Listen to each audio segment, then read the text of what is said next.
sofrimento e vitória. A dor é inevitável nessa vida. Quando eu vejo um bebê pequenininho no colo de uma mãe ou de um pai, eu penso, já tem angústia ali. Então a dor, tanto que Naum, capítulo 1, versículo 9, a última parte, nessa versão que eu tenho aqui, eu gosto de dizer assim, não virá angústia a segunda vez. Qual é a primeira? A primeira é agora. Eu e você temos angústia. Os filósofos chamam de angústia existencial. Um dos filósofos que estudou mais isso é Søren Kierkegaard, um filósofo dinamarquês. Então, todos nós temos a dor de ter vindo à existência por causa do pecado, né?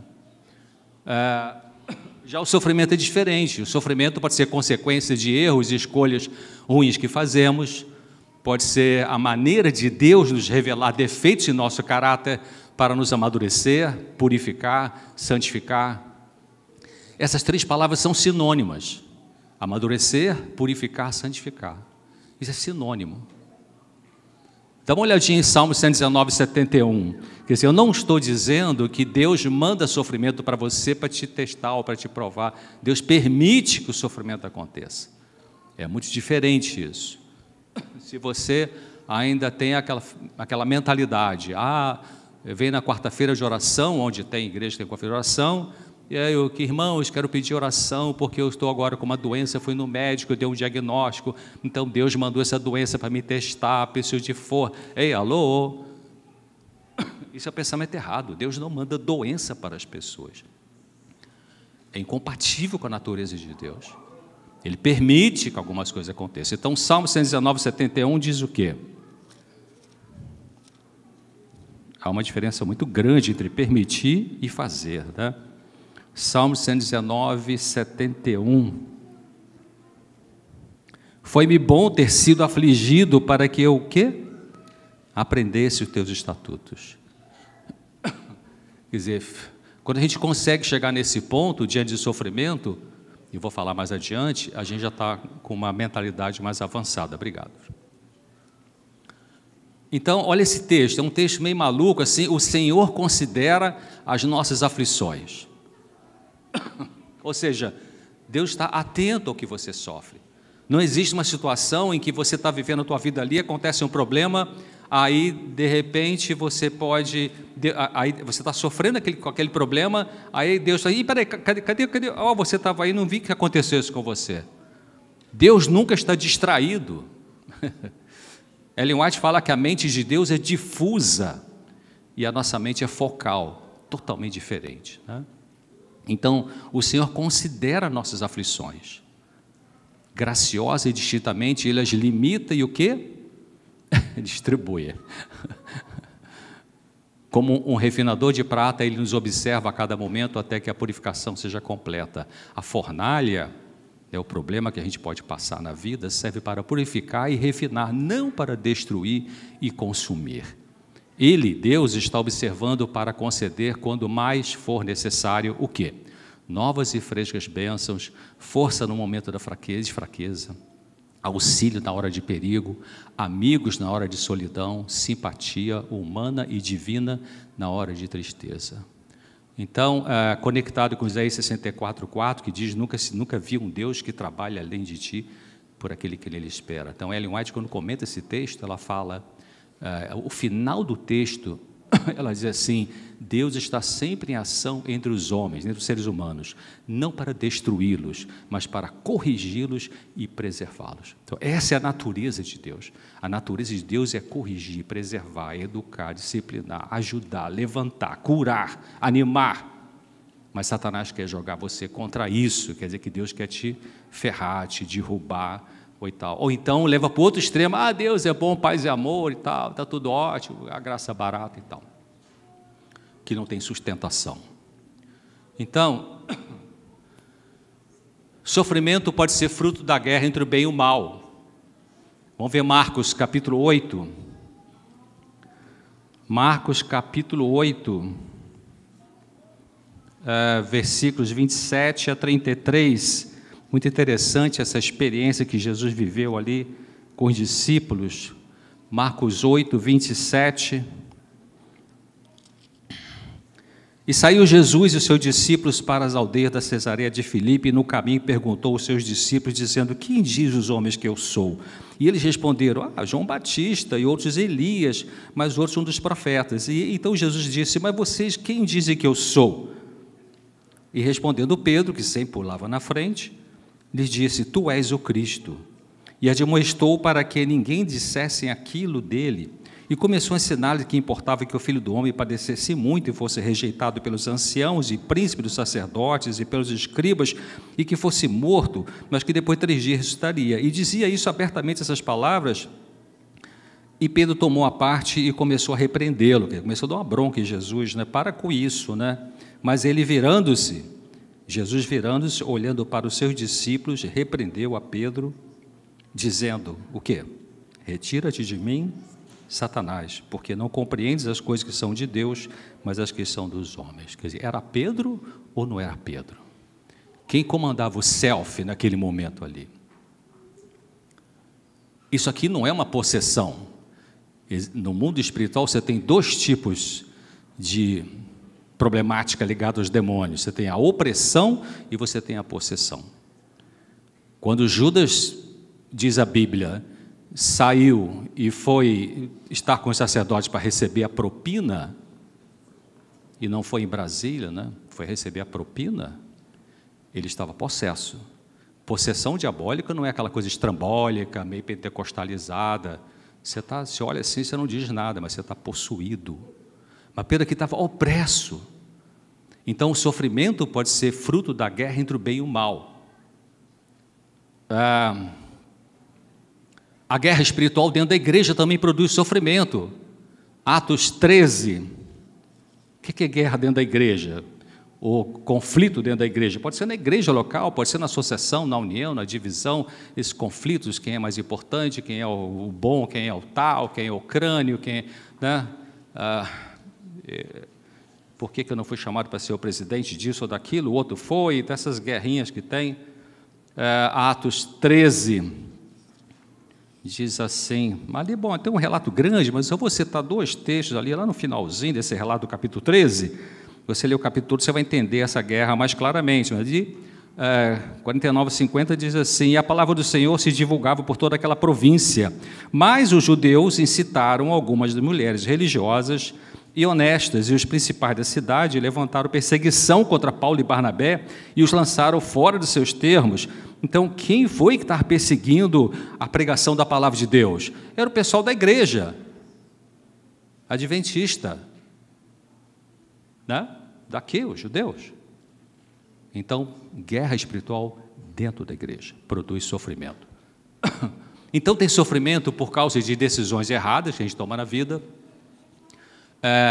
convive com pessoas complicadas, descrentes, pessoas não espirituais, que andam na carne e não no espírito.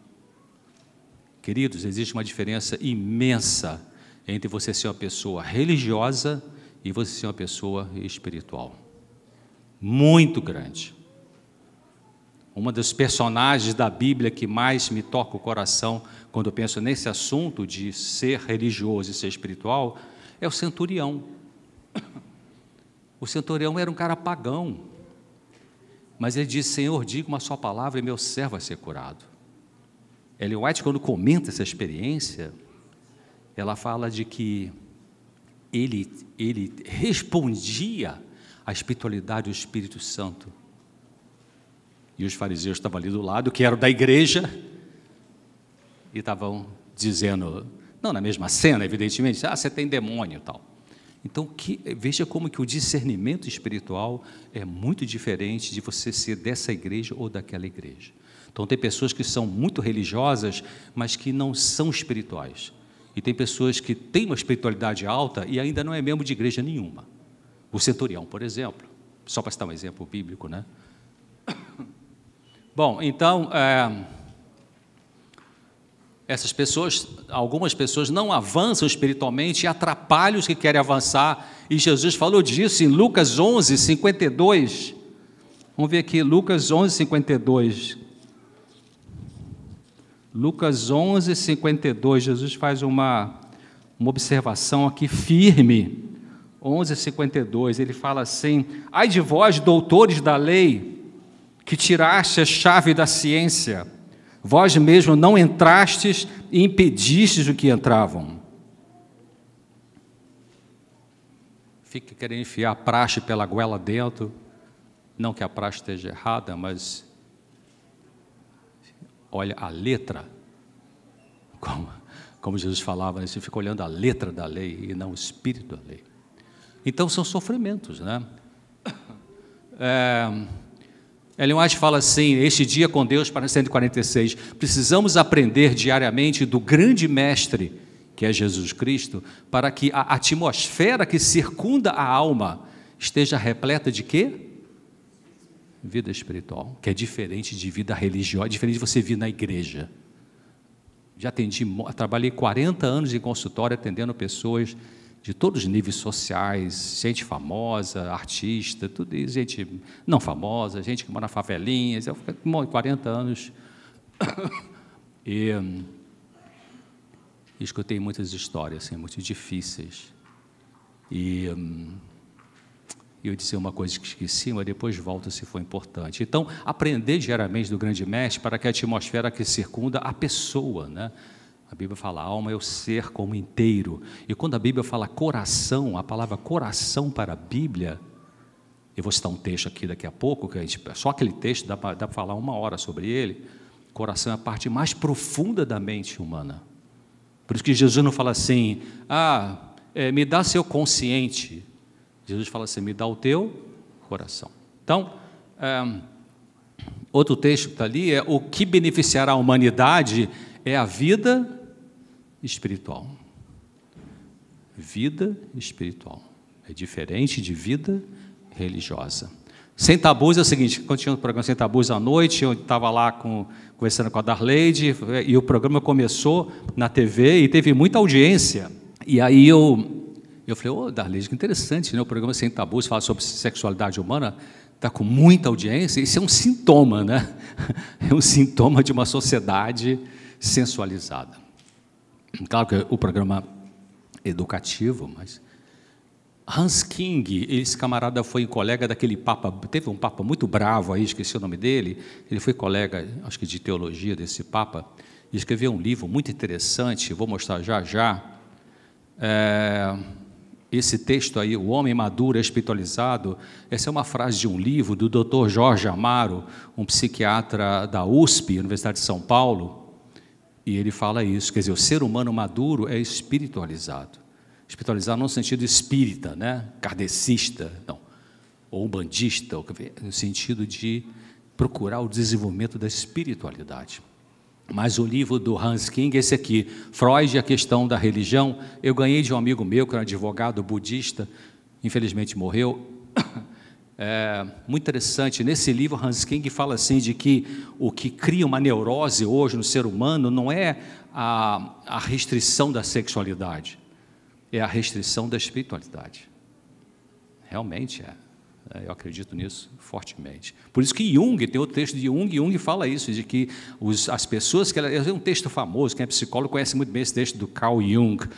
Ele fala de que as pessoas acima de 40 anos que tinham conflitos emocionais, ele sempre encontrou dificuldades de raiz espiritual nessas pessoas, claro, além das questões psicológicas, mais ali do feijão com arroz do dia a dia, né, dos sofrimentos humanos. Então, os sofrimentos têm a ver com testes que o Senhor permite em nossa vida para nosso amadurecimento. Permite, veja bem, com a palavra que eu estou usando, tá? Sofrimento é fruto da guerra espiritual e não de erros ou pecados nossos. O que diz Efésios 6,12? Vocês conhecem essa passagem? Uma passagem bem citada em nossa igreja, mas só para a gente ler de novo, faz diferença quando a gente lê. Efésios 6,12. Porque não temos que lutar contra a carne e o sangue, mas sim contra os principados, contra as potestades, contra os príncipes das trevas desse século, contra as hostes espirituais da maldade nos lugares celestiais. Então, você ainda pensa que os problemas no seu casamento, na sua família, no seu trabalho, ou aqui na igreja, ou na associação, ou na Andrews, enfim, são só ligados a questões psicológicas ou administrativas? A guerra espiritual está em tudo, queridos, em tudo. Também sofrimentos têm a ver com situações incompreensíveis para a nossa limitadíssima capacidade mental. Nós não temos todas as respostas. Uma bala perdida que atinge uma criança na linha vermelha no Rio de Janeiro. Como essa criança morreu com a bala perdida? O pai era evangélico, fiel. A mãe rala para chuchu, trabalha o dia inteiro e mora no barraquinho lá. E a bala perdida pega a cabecinha do filhinho. Então, não temos todas as respostas. Essa Marília Milan, esse foi um texto publicado pela revista da Associação Brasileira de Psiquiatria, Associação Psiquiátrica da América Latina. Ela escreveu assim: eu não conheço nenhuma medicação que consiga suprimir cabalmente os sentimentos de angústia inerentes ao existir humano. Ela está falando aqui dessa angústia de Naum, capítulo 1, versículo 9, a última parte. Está falando da angústia de quando a Bíblia diz no relato de Gênesis, quando Adão recebeu a fruta de Eva, e ali diz, eu tive medo. A palavra é medo, eu não sei qual é a palavra hebraica ali, mas aqui entrou angústia. Quando Adão e Eva deram o primeiro passo para pecar, para se afastar de Deus, entrou angústia. O que Satanás disse para eles é, vocês vão ser maiores que Deus e tal. Mas a verdade era o quê? Deus não queria esconder de nós, seres humanos, uma coisa maravilhosa. O que Deus queria é que a gente não conhecesse a angústia, que para mim é a palavra top, assim, em termos de psicopatologia. Da angústia deriva qualquer outra coisa que você pode falar. Dependência química, anorexia nervosa, até alguns estudantes, alguns trabalhos falam que a depressão, enfim. Então, não tem medicação, que por isso que o seu sofrimento, o meu sofrimento, ligado à angústia,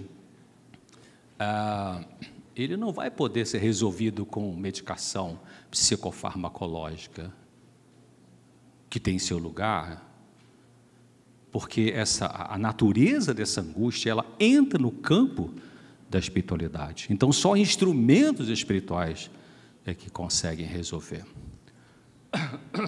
Saúde mental não é ausência de experiências dolorosas, mas é o aprendizado e amadurecimento no lidar com pensamentos e sentimentos dolorosos.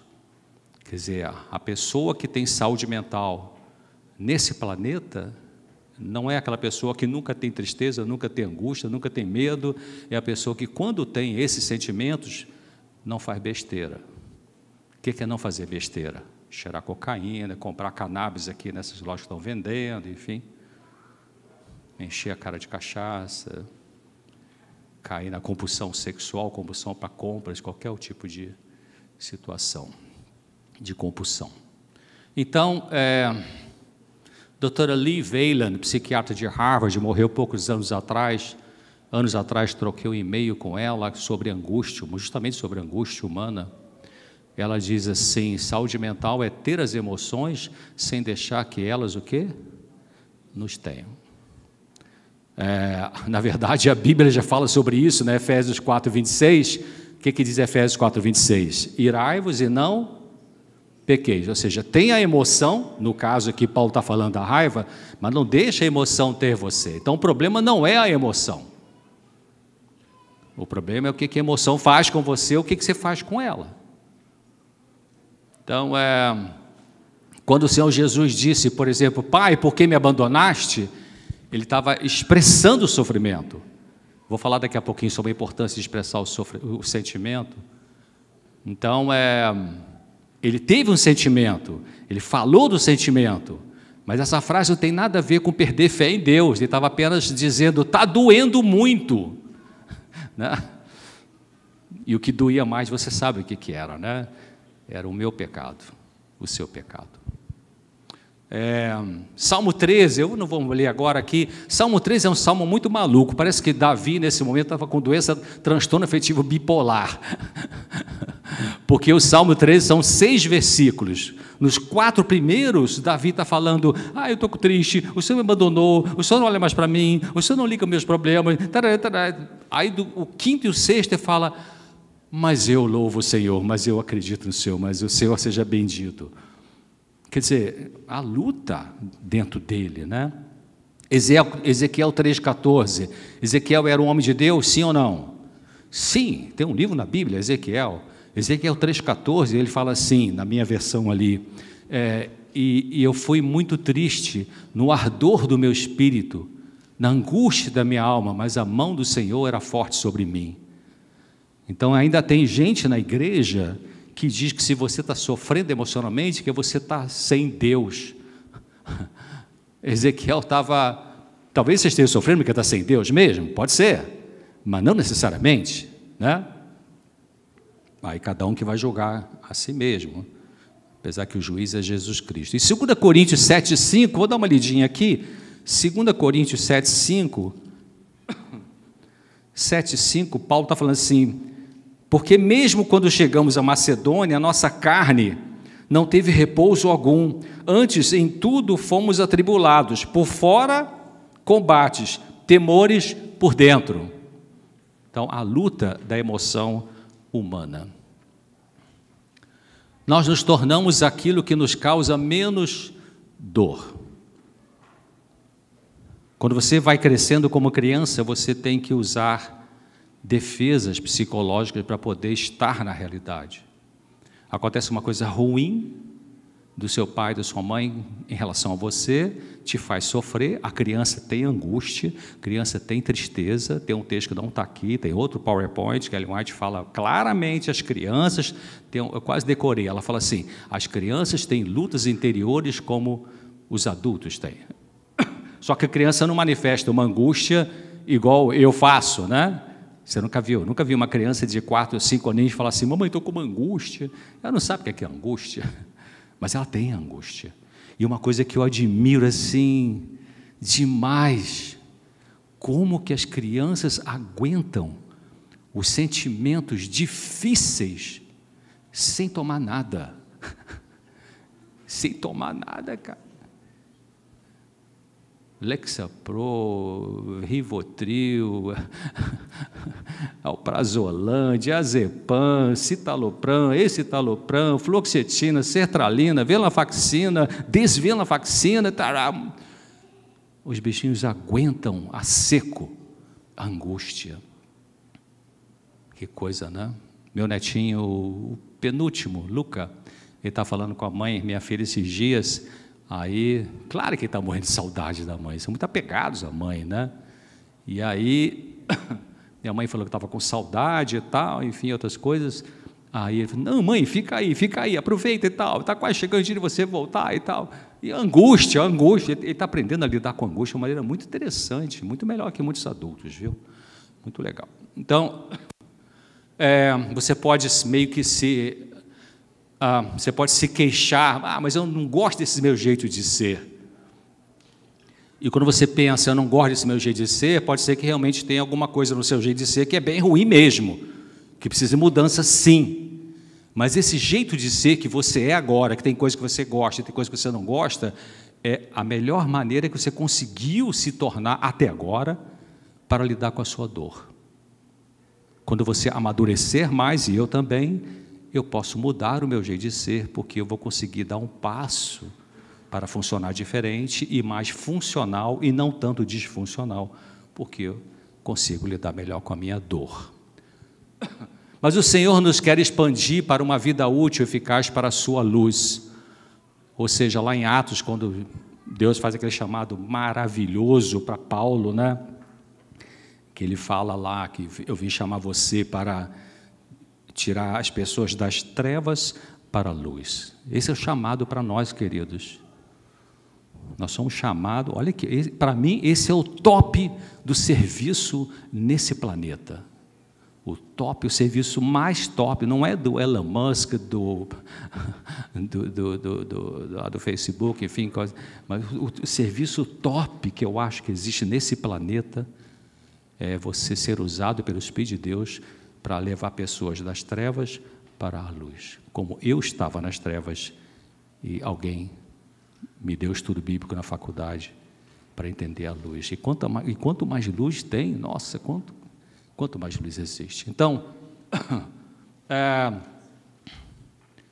esse é um slide técnico, a gente usa em questão técnica, mas só para falar um pouquinho do ponto de vista, vamos trazer para o campo espiritual, deixar o campo psicológico de lado, assim. Então, o Espírito de Deus trabalhando em você, porque você quer que Ele trabalhe, você procura Ele para Ele trabalhar em você, então Ele vai começar a reestruturar a tua defesa. O que é reestruturar a sua defesa? É se você, por exemplo, tem pessoas que são muito agressivas porque elas são inseguras. A agressão que elas têm é uma forma de elas se defender da insegurança que sente mais profundamente. Então elas atacam primeiro porque tem medo de ser atacado e não saber lidar com aquilo. Então elas usam uma roupagem, né? É uma defesa. É uma defesa funcional ou disfuncional? O que é funcional? Funcional é sadia. O que é disfuncional? É torcida. É uma defesa de torcida. Mas quando é que ela poderá ser, então, corrigir isso? Quando se sentir mais confortável, quando se sentir com menos medo, quando se sentir com menos ameaça, quando não ficar muito preocupado com o que vão dizer de si. Então, o Espírito de Deus começa a trabalhar, começa a mostrar que você tem uma defesa na sua forma de funcionar no relacionamento social, que não é melhor. Funcionou até agora, tá, até agora funcionou, mas daqui para frente, você quer melhorar ou você não quer melhorar? E Deus pergunta para você. Jesus nunca é invasivo, né? Ele vem e fala, se você quer ajuda ou você não quer. Se você quer, eu entro e vamos cear, eu e você. Mas se você não quer, eu te espero. Só que se essa espera é muito demorada, você vai machucar muita gente. Então, e depois vem a reestruturação do afeto. Eu disse que ia falar um pouquinho mais sobre isso. Saúde mental tem a ver com duas coisas ali, aquele quadrado no meio, embaixo, experienciação ou experimentação do afeto e expressão do afeto. O afeto é o sentimento. Saúde mental tem muito a ver com expressar e experimentar. Qual a diferença? Expressar, você fala, está doendo. Jesus falou, Pai, por que me abandonaste? Jesus ele era saudável, aliás, o único ser humano com 100% de saúde mental que já existiu nesse planeta e vai existir, chama-se Jesus Cristo. Todos nós, eu faço contato já há vários anos com um psiquiatra de Harvard, o Dr. John Raymond P.T. Ele sempre responde meus e-mails, assim, rápido, curto, enfim. E uma vez ele mandou um e-mail com a frase assim, We all are broken. Todos nós estamos quebrados. Só Jesus Cristo aqui foi quebrado pelo pecado meu e seu, mas não por causa do dele, né?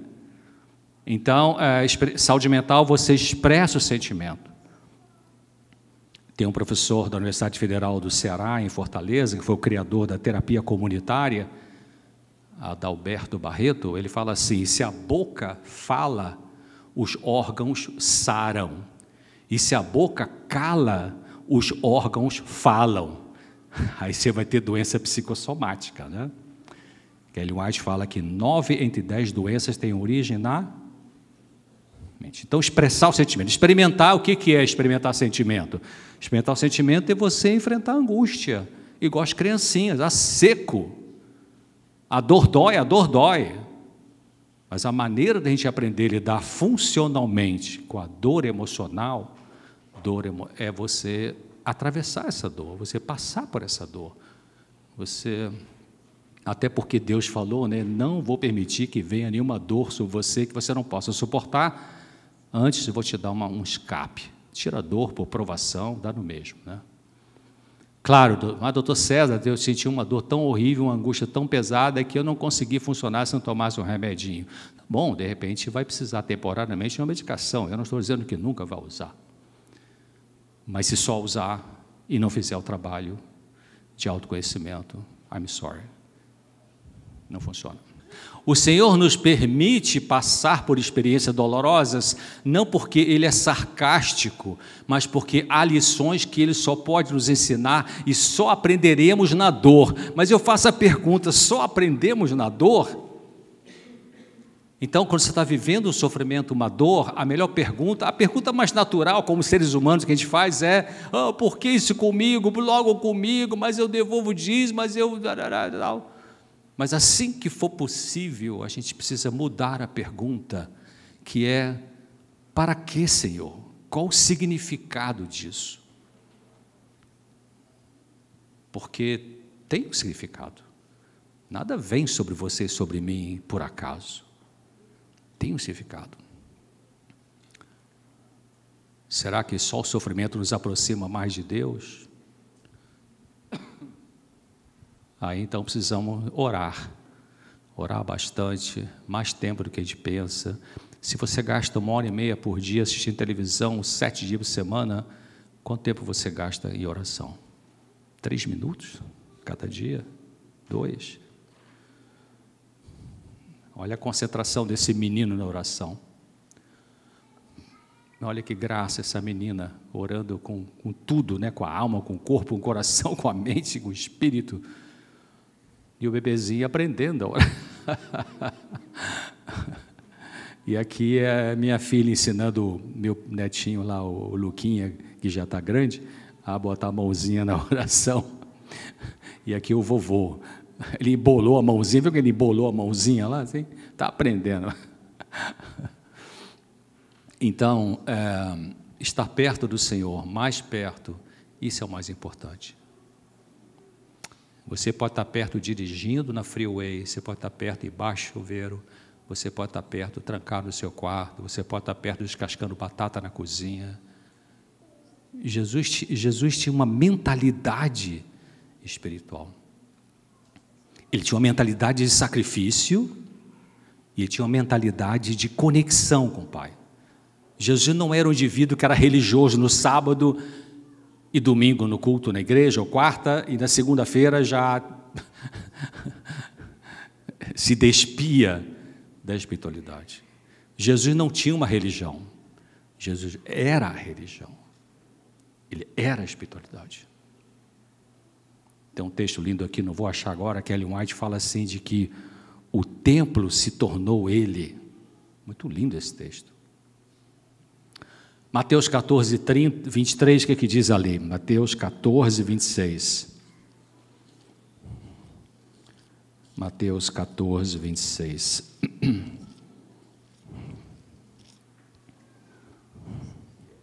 Diz assim: e os discípulos, vendo caminhar sobre o mar, assentaram-se e diziam... Não é isso não. Mateus... 23. E despedida a multidão, subiu Jesus ao monte para orar à parte. Chegada já à tarde, estava ele ali só orando. Quando Jesus viveu aqui, 33 anos e meio, ele tinha 3 momentos distintos na sua conexão social. Ele tinha momentos que estava com a multidão, com a turma, com a cidade, com todo mundo. Tinha momentos que estava só com os 12 ali, com um grupo menor. E tinha momentos que estava só ele sozinho, com o Pai. E era muito tempo que ele gastava em oração, para poder aguentar o tranco e a perseguição que acontecia dia a dia com ele. Então Deus pode também colocar você num relacionamento em que você não consegue amar. E aí você sente a sua incapacidade de amar. E você supostamente deveria amar essa pessoa, e você não consegue ter esse amor. Que, aliás, não vamos entrar aqui para definir o que é amor, né? Eu fico irritadíssimo já, não aguento mais ver gente fazer aqui na coisinha de coraçãozinho.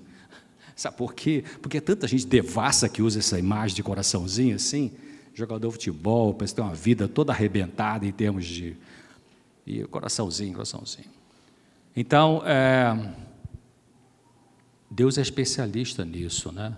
Nos mostrar que a gente é incapaz de lidar com uma situação, para Ele dizer assim: está vendo? Sem mim você não pode fazer nada. Então, vou pular isso aqui. O amor difundido por Cristo, por todo ser, é um poder vitalizante. Todo órgão vital, o cérebro, o coração, os nervos, esse amor toca transmitindo cura. Por ele são despertados as mais altas energias do ser para a atividade. Liberta a alma da culpa e da dor, da ansiedade e do cuidado que consome as forças vitais. Vem com ele, com esse amor difundido por Cristo, serenidade e compostura, ou seja, controle emocional. Implanta na alma uma alegria que coisa alguma terrestre pode destruir. A alegria no Espírito Santo, a alegria que comunica saúde e vida. Muito lindo esse texto, né? Você vê que as palavras que Jesus dizia não era uma filosofia, não era uma teologia teórica, sistemática, era vida. As palavras que eu vos disse são espírito e são vida, né? Muito interessante isso.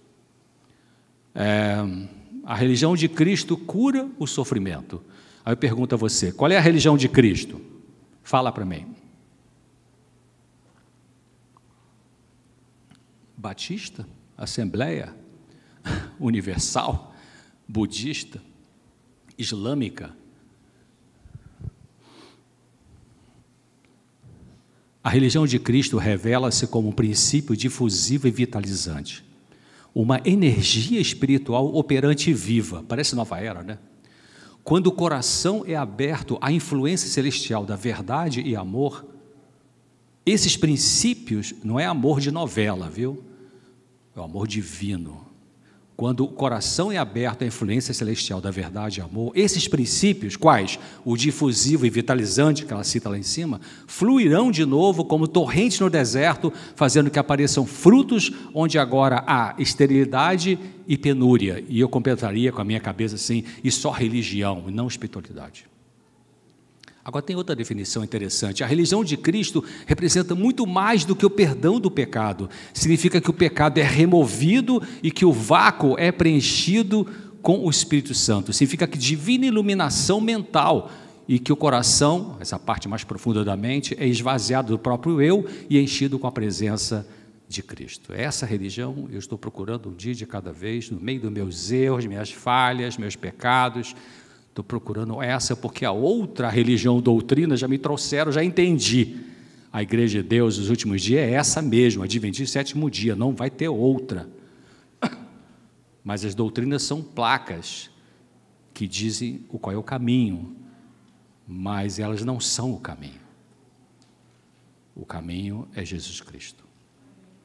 Então, Deus não promete. Eu li esse artigo anos atrás, em 2015, uma jovenzinha escreveu, eu gostei muito do artigo dela. Deus não promete que atenderá a todos os nossos desejos se suportarmos as provações. Às vezes temos lições difíceis a aprender que nem sempre incluem o resultado que esperávamos. É verdade. Nossa tendência é esperar a recompensa após a prova. Importante aprendermos a lidar com o vazio por um tempo, até que estejamos prontos para receber a bênção desse momento na vida. E tem um pensamento que diz assim, quando o aluno está pronto, o professor aparece. Então, às vezes, a gente não consegue alguma coisa que talvez a gente precise, porque a gente não está pronto ainda. E Jesus até falou sobre isso, né? Eu tenho muita coisa para dizer para vocês, mas vocês não estão preparados ainda. Então, o que você faz ao ter uma dor emocional ou espiritual? O que é dor emocional? Dor emocional pode ser tristeza, angústia, medo, ansiedade, vergonha, culpa, nojo. Isso é dor emocional. O que você faz quando você tem uma dor emocional? O que é dor espiritual? Culpa, pode ser falsa ou verdadeira, afastamento de Deus, você sente uma angústia de fundo espiritual, uma tristeza espiritualizada, enfim, mas o que você faz quando você tem uma dor emocional? Não machuque os outros com aquilo que te causa dor. Entenderam isso? Procure a causa dessa dor. O que eu faço com essa dor? Não deixa a dor fazer com você, mas você faz alguma coisa com essa dor, aprende a lidar com essa dor, que é um aprendizado para a vida inteira. Podemos fugir da dor de maneiras variadas. Como é que a gente foge? Como é que normalmente as pessoas fogem da dor? Tristeza, angústia, medo? Como? Se medicando demais, muito sexo, muita comida, muita compra, muita cocaína, enfim, qualquer compulsão. Qualquer compulsão. Compulsão sempre serve para anestesiar alguma emoção dolorosa. Obsessão é diferente de compulsão. Obsessão é aquele que não sai da cabeça. Compulsão é aquele que não sai do comportamento. Obsessão é pensar. Compulsão é fazer. Então, a maneira correta de lidar com a dor não é fugir da dor, mas atravessar a dor, aquilo que as crianças conseguem fazer. Elas conseguem fazer. Quando está demais para uma criança, então ela vai ter uma manifestação física dessa dor. Geralmente as crianças manifestam angústia pelo comportamento, né? Ficam hiperativas, ou ficam super quietinhas. Uma criança que vem aqui na igreja, fica de 9 a meio-dia, ou aqui é de, sei lá, de 11 a 1h30, sentadinha, quietinha, não faz nada, não pede nada, não pede... Isso também não é normal, né? É o oposto da hiperatividade. Hiperatividade é um transtorno, mas essa atitude de, vou chamar de que, autorrepressão, também é um sofrimento. Então, o Dr. Malan, ele especializou em psicoterapia breve, ele fala assim, o alvo da terapia psicológica não é de confortar os pacientes pelo amor que eles perderam, do pai, da mãe, do marido, da esposa, enfim, perderam o amor e agora estão sofrendo. O alvo, tira a palavra terapia e coloca o alvo do processo de amadurecimento, é ajudá-los a trabalhar os seus sentimentos a respeito de não terem tido esse amor. Então, aquilo que você perdeu te leva a fazer o quê? No dia a dia da vida? A engolir 10 sapos, e Deus não pede que você engula 10 sapos? Ou é o oposto disso? Qualquer coisinha solta os cachorros. Então, o alvo é aprender como é que eu posso lidar com meus sentimentos de dor de uma maneira que seja melhor para mim e para as pessoas com quem eu convivo. Salmo 91:15 é um salmo lindíssimo, né? Esse versículo. São 5 passos terapêuticos que Deus coloca ali. Já passei 8 minutos, vou tentar encerrar. Então, o Salmo 91:15, Deus fala assim, Ele me invocará, você procura Deus. Segundo, eu ouvirei. Terceiro, estarei com você na hora difícil, na angústia. Quarto, vou te livrar. E quinto, lá no final, vou te glorificar. Depois você medita sobre 91:15, 5 passos terapêuticos que a Bíblia apresenta. Então, se você não se curar do que te feriu, você vai sangrar em cima de pessoas que não te cortaram. Conclusão. Se ainda não está claro o motivo do seu sofrimento, espere, ore mais e pense. Ore e pense, ore e pense, pense e ore. Exercite a paciência, ali Romanos 5 fala daqueles degraus, né?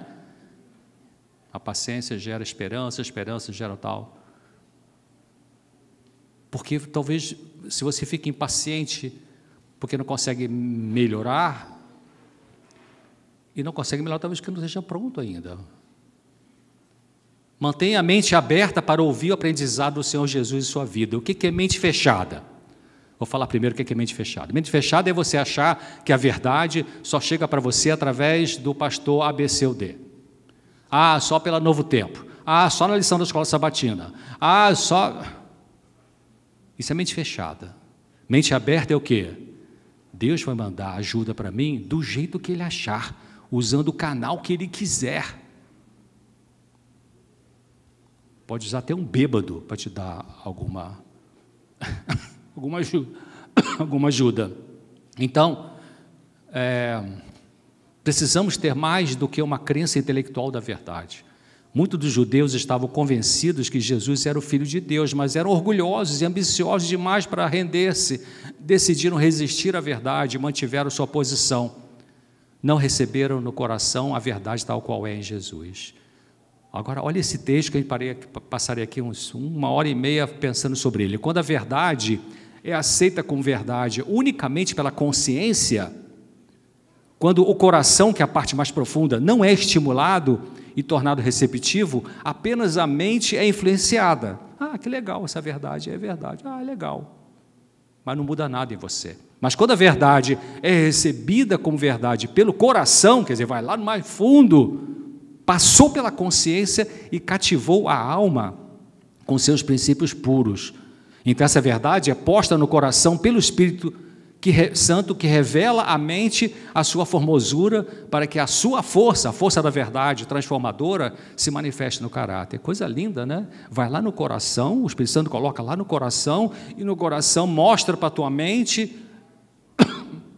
Anos atrás, eu estudei com o Dr. Lee, na Califórnia, e uma vez ele foi ao Brasil, levou uma filha adolescente, que não se interessava muito na ocasião por coisas espirituais, e aí foi visitar a Foz do Iguaçu, aquelas cataratas maravilhosas, e ele chegou lá e olhou aquelas cataratas e falou assim, uau, arrepiou do pé à cabeça, pensando o que Deus criou. Aí falou, filha, olha que coisa linda. Aí a menina falou assim, pai, é só água caindo da rocha, que besteira. Não chegou no coração. Unicamente quando a verdade chega ao coração, acompanhada pelo Espírito, vivificará a consciência e transformará a vida. Quando a verdade atua apenas sobre a consciência, ela cria muito desassossego, mas quando é convidada para adentrar o coração, o ser todo é levado em cativeiro a Jesus Cristo. Depois você tem que estudar devagar isso aqui, eu estou passando voando aqui, para terminar. Essa é uma amiga minha, já tem seus 80 e poucos anos de idade, ela é conselheira do Naranon, que ajuda a familiar do dependente químico. Uma vez ela falou essa frase que eu achei interessante, a verdade vai acabando com as minhas mentiras. Quais mentiras? De eu me enganar a mim mesmo, de eu querer me exaltar, ou querer, enfim, passar as pessoas para trás, né? Ou ficar mentindo em relação a várias coisas. Então, eu tenho que me expor à verdade, porque a verdade vai acabar com as minhas mentiras. E, indo ao final, aquela jovem que eu li o artigo, ela fala assim, as minhas próprias experiências de sofrimento estão me preparando para algo que eu ainda não sei o que é. Deixa eu pular isso aqui. Então, diante do sofrimento, você tem a escolha, rebelar-se, chuta o balde, como se diz na gíria, ou agarra-se a Deus. Briga com Deus. Muitos anos atrás, ganhei de uma cliente minha, no Natal, um livro escrito por um rabino chamado Harold Kushner. E o livro chama-se Quando Coisas Ruins Acontecem com Pessoas Boas. Ele escreveu esse livro, esse rabino, acho que era um rabino que cuidava na ocasião de uma comunidade em Chicago, com 2.000 judeus, coisa assim. Ele escreveu esse livro, Quando Coisas Ruins Acontecem com Pessoas Boas, porque morreu um filho dele com uma doença raríssima chamada progérie, que é a morte, envelhecimento precoce. Morreu na adolescência. Aí ele escreveu esse livro. E eu guardei isso na minha cabeça, de que você está com muita raiva de Deus, fale com Deus. Abre o teu coração para Deus. Porque muitos estão com raiva de Deus e larga tudo que é espiritual. Aí aquele cara que foi expulso do céu vem e faz a festa. Bom, desculpa, eu passei do tempo. Não vai dar para falar sobre isso aqui. E eu vou terminar com Oséias 6,3 e Romanos. Oséias 6,3. Enquanto a gente vai sendo trabalhado por Deus para lidar com nossos sofrimentos, até que Jesus volte para acabar com todos os sofrimentos, a gente vai então fazer isso que está sendo recomendado na palavra de Deus aí, como por exemplo no livro de Oséias 6, versículo 3, que diz assim: conheçamos e prossigamos em conhecer ao Senhor, como a alva será a sua saída, e a ele a nós virá como chuva serôdia que rega a terra. E Romanos 8, para terminar, o último texto, Romanos 8, vamos ler só algumas passagens, como a 18, Romanos 8, 18, porque para mim eu tenho por certo que as aflições desse tempo presente não são para comparar com a glória que em nós há de ser revelada.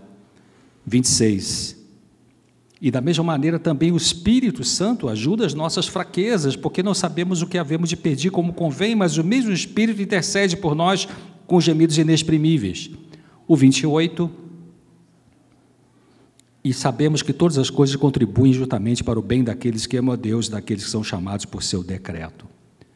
E o 32, aquele que nem mesmo a seu próprio Filho poupou, antes o entregou por todos nós, como não nos dará também com ele todas as coisas que a gente precisa para a salvação?